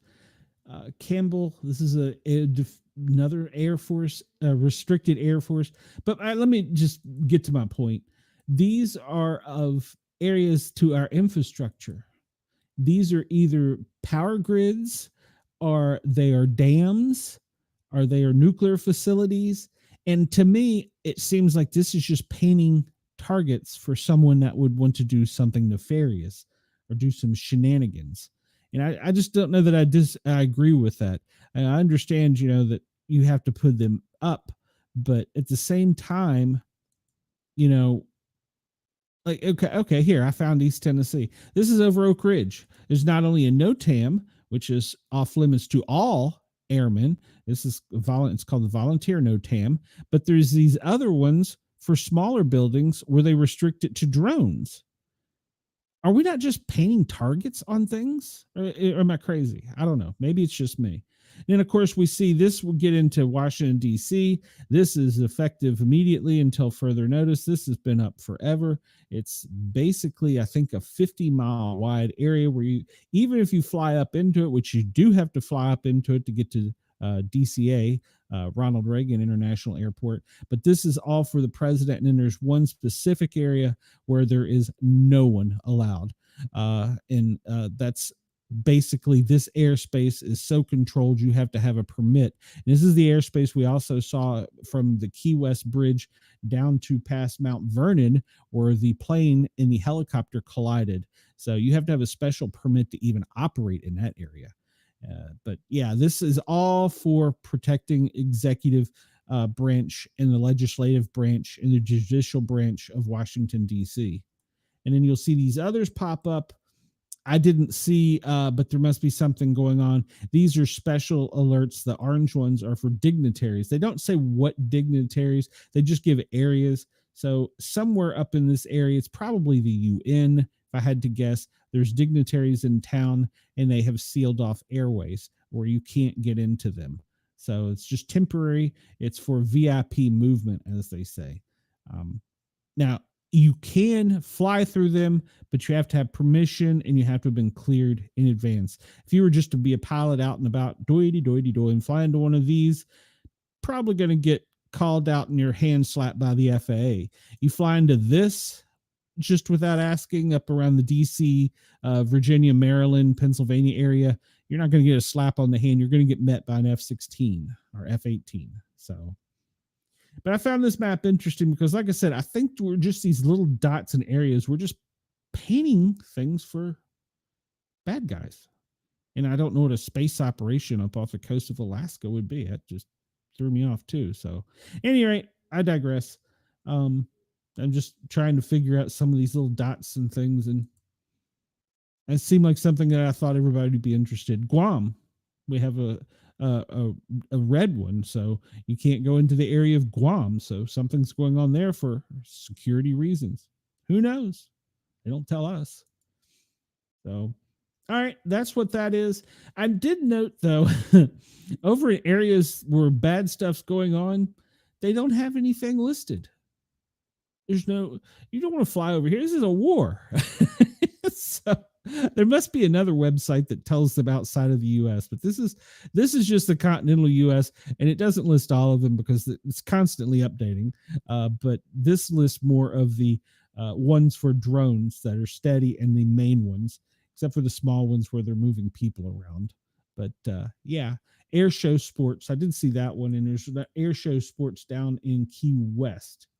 So I saw that pop up for the next 7 days. And yeah, that's a hazard off of the coast there. Wonder what that. I know what anybody want to guess what these hazards are? If I had to guess that this red area is probably for Mar-a-Lago. Or no, I thought he was over further to the west. And that would be this area, would it not? Yeah, I think that is this area, but it's not as highly protected because he's not there. Unless the first lady is there. The first lady's there, they put it back up. And the media had fun with that story the other day because the first lady was at Mar-a-Lago, and they had a wider no-fly zone than they did for the president. Uh, Chris says he thinks all maps should have a red or orange area just out of caution to public over Andy. Well, he's always doing the tests on the radio, so who knows? All right, so we got 20 some minutes to fly through some news here. Chris, I'm sorry, we're probably not going to get the sports in again. No real big, there's only been one shakeup in the brackets. All right, so Elon Musk has made Tesla the new Bud Light. And it's just going back and forth, and I think it's hilarious. They're saying that one side of the party, when they were protesting Bud Light, it was okay. But when the other side of the party is protesting Tesla, it's not okay. Well, I don't recall any Bud Light trucks being burned or any Bud Light drivers being harmed. I don't patrol. Shut up, Wendell. I don't recall anything like that. Maybe there was, but they're trying to compare the protests of electric vehicles. Remember, they were for it before they were against it. Of Bud Light and Tesla, the same thing. I think they're two different things. If you remember, Bud Light alienated its core market of older conservatives. They're trying to say is old white men when it courted a younger segment with transgender influencer Dylan Mulvaney in 2023. And apparently that upset us old white men and we stopped buying Bud Light. I got news for you. I stopped buying Bud Light about 20 years ago. No, longer than that. When I got old enough to discover what real beer was, I stopped buying Bud Light and I went to craft beer. And whenever I buy beer, it's usually craft beer, Sam Adams or Dogfish Head. It's too. Oh, well, there is Yeti Brewing out of Colorado. So, but yeah, I don't see the correlation here. Harming people and burning things and shooting things are much different than protests over a beer. I mean, there's a significant difference here. So at any rate, they're comparing the two. So we're witnessing a story of media and marketing. Well, business professors will do case studies for years on X, Twitter, and Tesla and how to destroy brand equity. And then it goes on. The Trump administration cannot wait to jail people who burn Tesla, according to Kevin O'Leary. It shouldn't be Trump. It should be a judge and people waiting to get him in jail. But and then we have Tim Walz up in his state there. Everybody needs to forget about him, encouraging, damaging, and doing cause to Tesla and Tesla owners. And he was all for letting the public know where they live in his state. So two different type of protests, in my opinion. Like I said, I don't remember anybody getting hurt in the Bud Light protests. So there you go. There you have that. And all right, well, I did get a bit ahead of myself. Oh, we're going to update this story, but I got a leak on this one. We know that the Pentagon deployed the USS Gravely to strengthen border security. They're teamed up with their Coast Guard partners down in the Gulf of America. Well, I have been told by someone that the U.S. Northern Command has dispatched a second warship, to come from the West Coast into the Gulf of America. And they're going to patrol along the way as they come for our border. So there'll be two warships from the U.S. Navy operating with the Coast Guard in the Gulf of America. The Pentagon has not confirmed that, but because I checked as of it coming on, and from what I heard, that it was basically going to happen, but they haven't made it official yet. So we know that the crew of the USS Gravely and the Coast Guard are partnering up, and they're going to do specialized units to conduct maritime security operations. Founded in 1982, the Coast Guard's Law Enforcement Detection Division in the maritime interdiction missions included counter-piracy, military combat, alien migration and interdiction, military force protection, counterterrorism. They were brought into Homeland Security and humanitarian response. So, Yes, the Navy is supposedly sending another ship into the Gulf of America. So Chris says, everybody who is surprised that the public hates Musk now should remember that the same public loved The Apprentice and Trump until the media told them not to. Agreed. They were for it before they were against it. So the military is dispatching, according to a friend of mine, a second ship. I don't know the name of the ship. It's probably his ship, so he couldn't tell me. But supposedly a second ship is coming into the Gulf of America to work with the Coast Guard. So I jumped ahead of myself a little bit there. This is an interesting story. FBI agents An FBI agent is arrested at a New York airport attempting to flee the country. Must not be guilty if he's attempting to flee the country, right? An FBI agent who has previously criticized the Bureau was arrested this week on charges of illegally disclosing classified information, according to court records filed on Tuesday. Jonathan Buma, who has worked for the FBI for more than 15 years, allegedly printed copies of confidential FBI documents and messages and later shared the materials with associates as part of a, quote, draft book he is writing on his own time in his time at the Bureau. He was arrested on Monday at a departure gate at JFK International in New York City as he was waiting to board an international flight, according to court records. Attorneys representing Buma did not immediately return requests for comment. Buma has raised issues with how the FBI was handling certain investigations through statements to the news media and various governmental agencies, including Congress, according to the filing. So we have a FBI agent that is been arrested for trying to flee the country with classified documents. Interesting. And what does Wendell say? Makes you wonder if the cartels have gotten military ships. Well, Wendell, you know the cartels have had submarines for years. So, all right. So I only bring this story up because a certain media personality who we all love talks about how a certain person released certain people from jail. I thought that this story was interesting. A drug dealer let out of prison by Biden, charged with more drug crimes. Shocking. An Alabama drug dealer who was freed from prison after being granted clemency by former President Joe Biden was arrested again this week. Wendell, he buying drugs. Willie Frank Peterson, he's 52, was arrested on Monday for alleged drug possession and having a gun. Well, he's a felon. He shouldn't have a gun. He was arrested in Dothan, a city of about 70,000 people in southeast Alabama. He faces 2 counts of unlawful possession of a controlled substance, possession of marijuana, 3 counts of illegally being in possession of a gun, and possession of drug paraphernalia.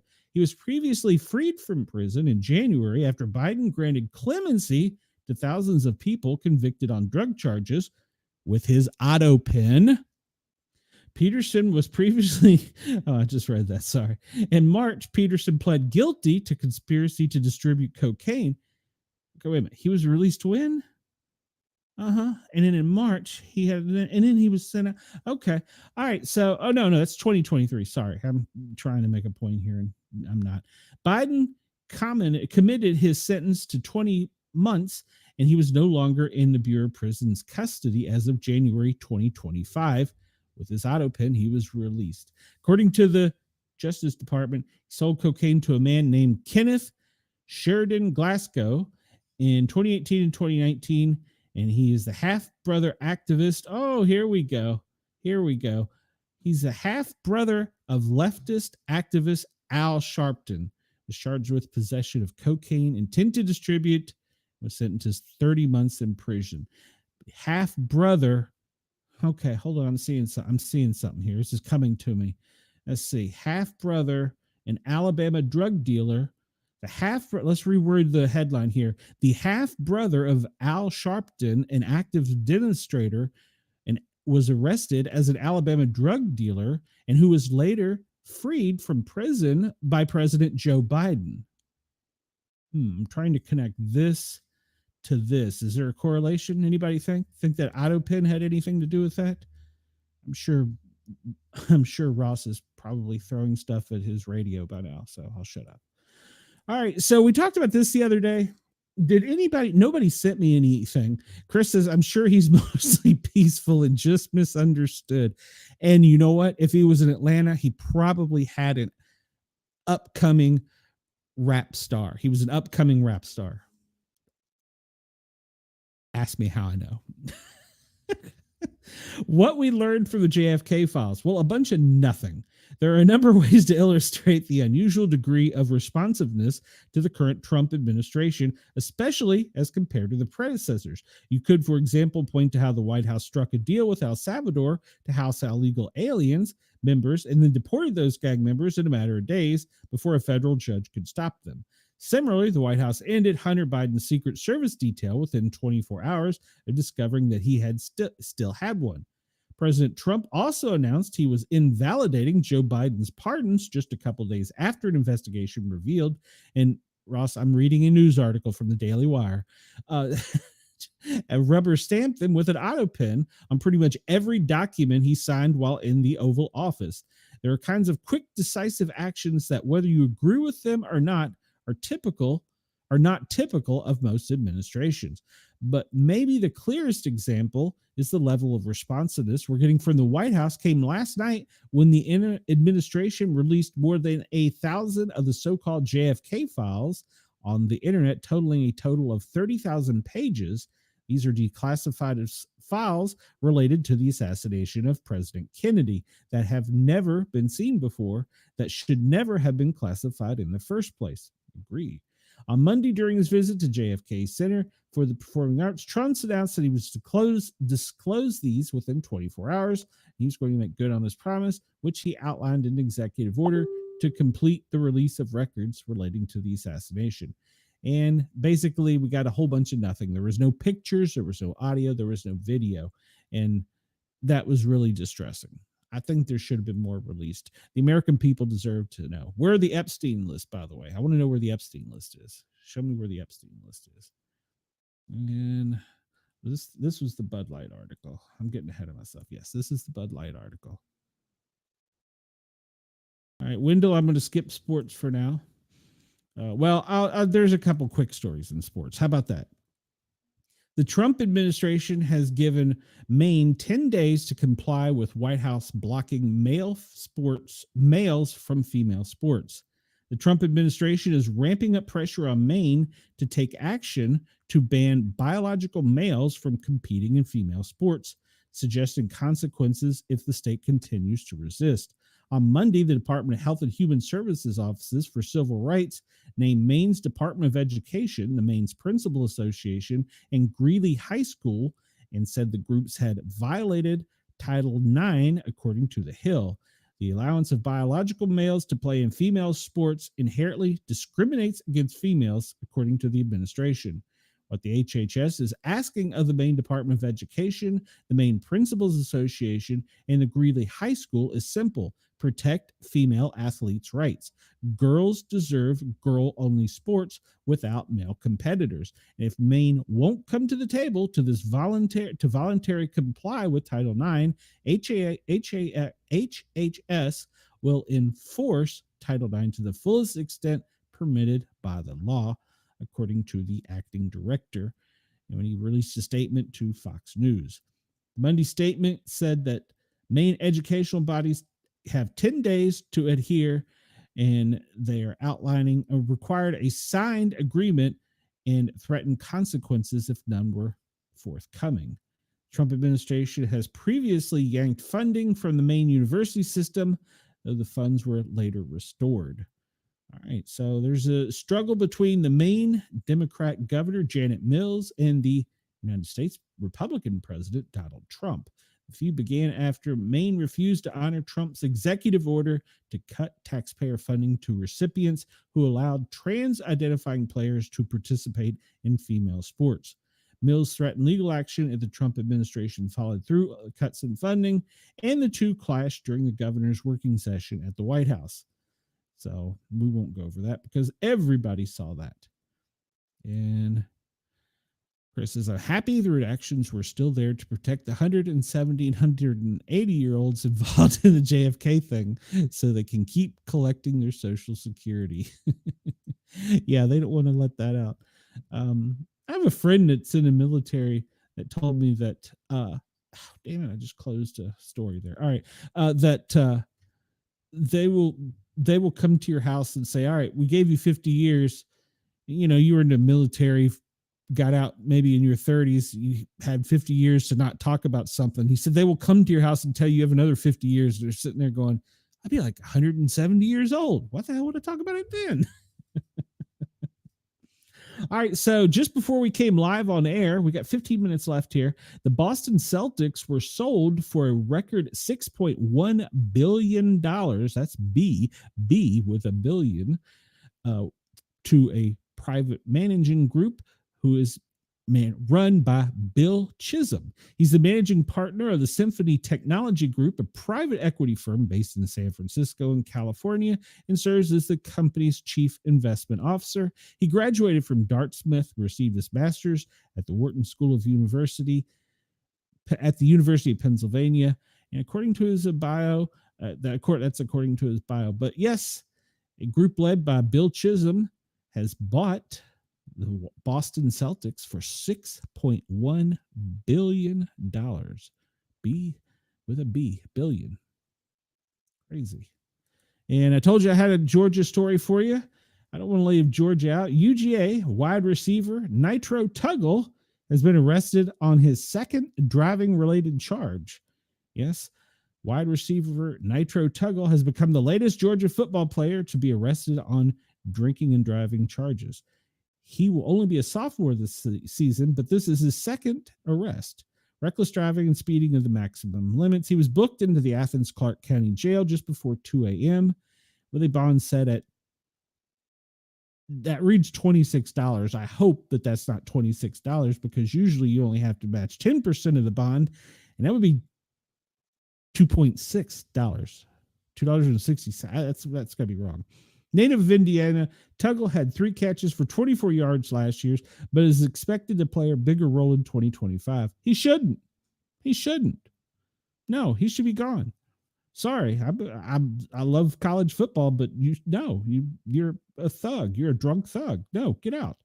Georgia has had a litany of driving arrests during the past few years. Come on, you didn't realize Athens was a party city when you go there? When cornerback Daniel Harris was charged with reckless driving after being clocked at 106 miles per hour, Coach Kirby Smart sat Harris for the team's next game. Tuggle's arrest is the 9th known arrest of a Georgia football player for driving-related offenses since January of 2023.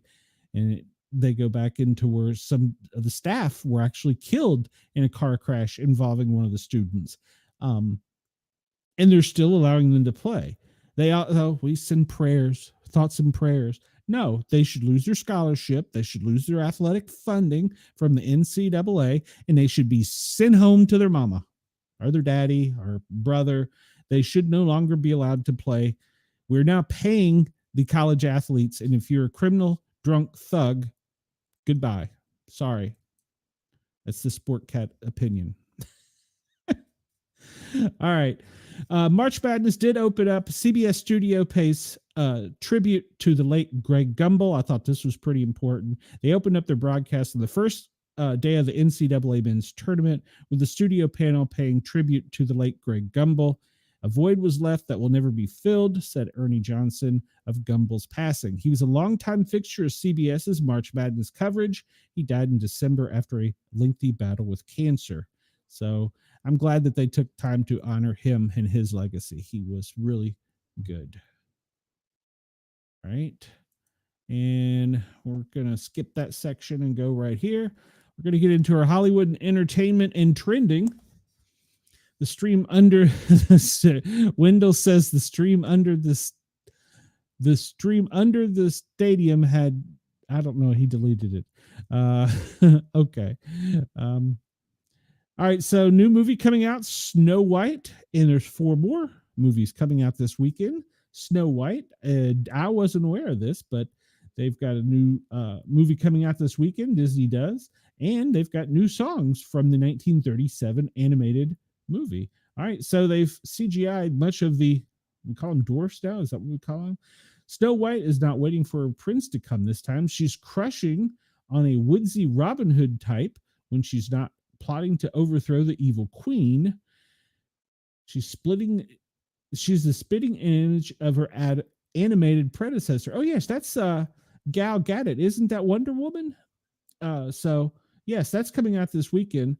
But the character's presence is this petty tyrant interested only in flattery and wealth reads differently this time. The 1937 Snow White and the Seven Dwarfs. There's maybe 8 minutes of plot across 83 minutes of what time was truly groundbreaking animation. It was. The new version ditches the animation and half the songs while stretching to 109 minutes. So that's right. There's going to be a lot more to the story and texture, a little backstory, and some spectacle. Wonder there's going to be explosions. A heroine with a spine, even when she's just peering down the castle, wishing well, is all about being fearless, brave, and true. By the time she's awakened by the true love's kiss, she morphs from a child princess into a cross between Maid Marian and Mary Poppins, and she still has her Joan of Arc phase. All right. New movie called Locked.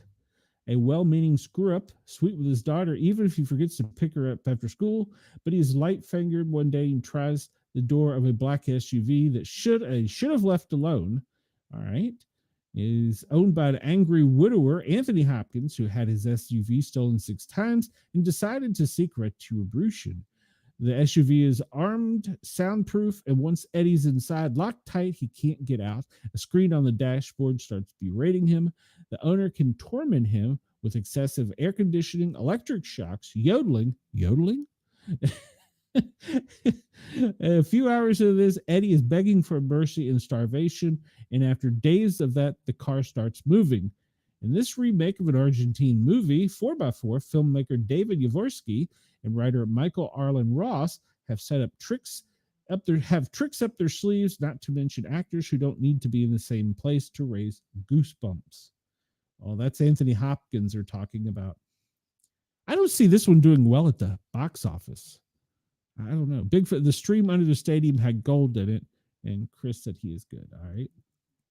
Being Maria is out new this week. Jessica Paul's poignant, if not inconclusive, biopic examines the turbulent career of Maria Schreider. Wide-eyed Anna Marie, why do they put such fancy words? Plays the inexperienced actress who got her break of her dreams only to suffer serious trauma when she was cast 19 opposite 48-year-old icon Marlon Brando in The Last Tango in Paris. The first half being Maria's layout of Schneider's troubled family relationship, then recreates Last Tango rehearsals, including the scene in which Brando's character humiliates and rapes her and used butter as a lubricant. I did not know that. The scene itself was in the script. Her cousin, Vanessa Schindler, wrote about it in her memoir, and that has loosely been adopted on the screen. She's previously worked with the two, and she got a hold of The Last Tango's originally shooting and does her most evocative work on set sequence with Coddled with Brando, a terrific Matt Dillon, he's playing Brando, and an increasingly vulnerable Schreider. The film's second half feels more routine as the actress spirals into depression, drug use, and it ends abruptly in the 80s, some 30 years afterwards. All right. I don't see that one doing well either, but okay. Miss Corodia, I don't know. The title means mercy. It's a rural French hometown from a mentor's funeral is being stirred up by all sorts of feelings. With mentor's wives invite Jeremy to stay for a few days. Her adult son unaccountably flies into a jealous rage. The son's best friend hardly knows what to make of the flirtatious attention, and the local priest thinks he's figured out why the moral mushrooms, which he usually finds in the graveyard, are suddenly growing in a clearing in the woods. This award-winning, as in his award-winning Stranger by the Lake, the director's penchant for blending queerness into Hitchcockian genre conventions keeps the story both compelling and enigmatic. Okay. Magazine Dreams is out this weekend. Killian Maddox, played by Jonathan Majors, is a bodybuilder who has trouble connecting apart from looking after his grandfather and working in a grocery store. He spends every remaining moment working waking hour lifting weights and practicing poses. He also practices smiling. It doesn't come naturally. He goes at it all with scary intensity. Hopped up on steroids, he threatens hospital nurses, trashes a hardware store, and scares off a cashier he has a crush on by inviting her to dinner and then talking her ear off about delts and grievances while ordering the steak, chicken, and fish, and keeping the menu because he knows he'll want more. All right. I don't know. It's a violent explosion, and it premiered at the Sundance and did well, so they're releasing it to the big screen. All right. The film plans were derailed when, as Major's career still is committed performance, including oiled musculature, reflecting light, and rippling patterns in what will rivet audiences. Okay, you say so. I don't think so. I don't think that one will do. Snow White might do well, but I don't think the others will. What do you guys think? All right. And this one is not coming out until August, but One Battle After Another with Leonardo DiCaprio, Paul Thomas Anderson unite with guns blazing in the first footage released. Obviously, I can't play it because of YouTube restraints. And it's the latest from Paul Thomas Anderson, starring DiCaprio in their film since 2021's critically acclaimed Licorice Pizza, and will be released in September of 26. The short teaser arrives before the full trailer next week. It shows mainly characters firing off several guns in a field with Taylor's character pregnant and shooting off a rifle as DiCaprio sips a drink and watches. The baby arrives in the next scene with the narrator asking, "What are you going to do about this baby?" Immediately, the teaser cuts to the grown-up child firing a rifle just like her mother. So that's a new movie coming out. That's a teaser for it. Once again, doesn't sound like my cup of tea, but hey, I just report this stuff. I do think this one might be good, though. Almost Paradise. Recognize her? That's Brooke Shields. And recognize him? That's David Spade. Almost Paradise is in works at Fox with Shields and Spade, poised to star in, quote, Blue Lagoon-esque sitcom. All right. Brooke Shields is ready to revisit the setting that made her global star in 1980. The Blue Lagoon with Saturday Night alum David Spade are joining for the ride. Fox is developing Almost Paradise, a multi-camera sitcom from a comedy veteran Danny Zucker, Modern Family, and Aaron Kaplan Entertainment. They described it as Blue Lagoon meets Gilligan's Island, and its logline reads, and the logline is just a brief passage about what it's about. Just your everyday normal married couple faces the allegedly normal challenges of being stranded on a deserted island for decades. Think Blue Lagoon, the family sitcom. All right, so that looks like that's going to be pretty good. I'm looking forward to that coming out on Fox. All right, so I'm about to hit my time with Radio X. I want to thank everybody at Radio X. I appreciate you for listening. Please come over and find us on YouTube at the Para R Normal Guys with a Z, and like, follow, share, and subscribe. And I missed, there were stories about Elon Musk's daughter, estranged daughter. She's not afraid of her dad. And I missed a story today about birthday boy Barron Trump. He turned 19 today, and he discussed in an article what he was going to do with his career. I missed talking about that. And then Lady Gaga's album that just was released last week, it dropped, has already gone up to number 1. No shocker there. There's no news in any new officer line of duty deaths, besides for the 2 females that committed suicide. And there are still no firefighter fatalities in the United States since we last visited that site. So that's a little brief synopsis. I appreciate everybody's time and patience. And of course, it's wonderful to be on Radio X in Australia. And it's also great to be on Jurg's station and Rainbow Radio. We appreciate everything Ross does for us. And I want to thank everybody for tuning in. If you have any questions and want to send me a message, you can get me at sportcat@protonmail.com, or you can send me a voicemail at speakpipe.com/sportcat.